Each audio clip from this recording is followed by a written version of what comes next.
Brook Road in Walthamstow still cleaning up 2 days after it was hit by flash floods. Along with everything else, this memorabilia is ruined. This is what happened on Sunday night as the road was deluged. This footage was taken by residents. Hira Awan was home on her own when the waters started to rise. There's been flooding, but it's never come into our house. It just kept rising and couldn't stop it. We had sand outside, but couldn't get to it in time. There wasn't enough. Other residents point the finger at Thames Water and say the drains and a pumping station weren't maintained, something the company denies. I think we would have had a problem with the water, but I don't think it would have been coming up through my living room floor if the drains had been maintained. We literally just got Sunday lunch served. See the water actually, because it was going through like the air bricks. It wasn't coming under the door, and the first thing we see was water coming up through the floor. London has seen 2 lots of heavy flash flooding in the last fortnight.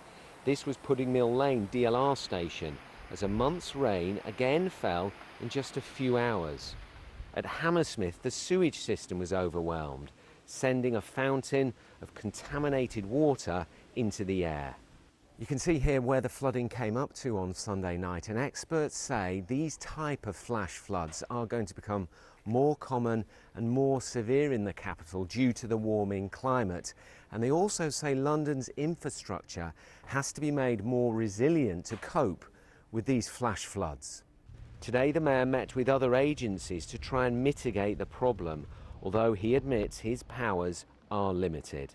We do know in other parts of the country when there are floods, the government steps in and helps out. And we're asking the government to do the same for those affected in London. But also I'm conscious of the fact that unfortunately that last Sunday's flash floods won't be the last flash floods our city sees. That's why it's really important the key players across London who've got the powers work together to make sure we lobby the government for more powers and resources. For those on Brook Road, a long process now begins to try and clean up their properties. The bad news for London, experts are warning these won't be the last flash floods. Tom Edwards, BBC London.